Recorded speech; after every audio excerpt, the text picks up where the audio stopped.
जो भी student UGC net या सेट या फर्स्ट ईयर ज्योग्राफी की प्रिपरेशन कर रहे हैं तो मेरे साथ बने रहिए। 1 मिनट में मैं आपको पृथ्वी की आंतरिक संरचना इंटीरियर ऑफ अर्थ टॉपिक को डायग्राम के द्वारा समझाती हूँ।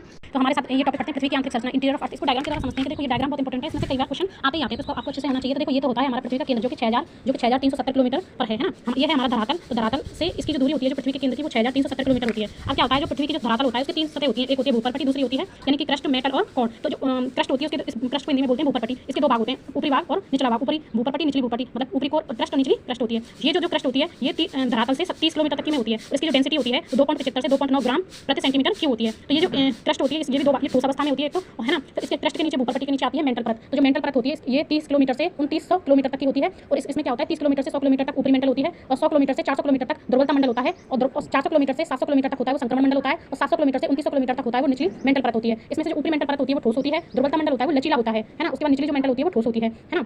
अब तीसरा होता है बाह्य क्रोड, जो इसका जो डेंसिटी होती है 2.9 से 4.7 ग्राम प्रति सेंटीमीटर क्यूब होता है। उसके बाद जो बाह्य क्रोड होती है इसके दो भाग होते हैं, बाह्य क्रोड और आंतरिक क्रोड। बाह्य क्रोड 2900 किलोमीटर से 6370 किलोमीटर तक ये क्रोड परत पाई जाती है। अब जो क्रोड होती है अब उसमें 2900 किलोमीटर से 5150 किलोमीटर तक बाह्य क्रोड होती है, 5150 किलोमीटर से 6370 तक आंतरिक क्रोड होती है। बाह्य क्रोड होती है वो तरल अवस्था में होती है, जो आंतरिक क्रोड होती है वो कि ठोस अवस्था में होती है ना। अब इसमें क्या होता है कि ऊपरी भूपरपट्टी और निचली भूपरपट्टी को दोनों को अलग करती है कोनार्ड है ना, और ऊपरी भूपरपट्टी और मेंटल यानी क्रस्ट और मेंटल को मोहो अलग करती है। उसके बाद होता है संक्रमण मंडल और निचली मेंटल होती है उसको रैपिड भिन्नता अलग करता है। निचली मेंटल और बाह्य क्रोड मतलब इस मेंटल और क्रोड को अलग करता है गुटेन वर्ग है ना, और बाह्य क्रोड और आंतरिक क्रोड को लेहमान यानी कोनार्ड, मोहो, रैपिड, गुटेन वर्ग, लेहमान, कोनार्ड, मोहो, रैपिड, गुटेन वर्ग और लेहमान है ना। और इसमें होता है लिथोस्फीयर या स्थल मंडल होता है जो कि 100 किलोमीटर से 200 किलोमीटर तक के बीच पाया जाता है। ये पूरा क्या होता है ठोस अवस्था में होता है। इसमें से ज्यादातर इंपॉर्टेंट क्वेश्चन ये है कि स्थल मंडल होता है 100 से 200 किलोमीटर के बीच होता है और किस अवस्था में पाया जाता है ठोस अवस्था में। दूसरा होता है द्रवलता मंडल होता है अर्धपिलीय अवस्था में पाया जाता है सेमी मेल्ट स्टेज में जो कि 100 किलोमीटर से 400 किलोमीटर के बीच होता है ना। तो आपको या तो इनमें से क्वेश्चन आते हैं या इन दोनों में से क्वेश्चन आते हैं है ना। मैंने आपको 5 मिनट में समझाने का प्रयास किया है पृथ्वी की आंतरिक संरचना। ऐसे ही टॉपिक अगर आपको समझने हैं 5 मिनट में तो मेरे साथ बने रहिए। मेरे चैनल को लाइक एंड सब्सक्राइब करना ना भूलें। Thank you.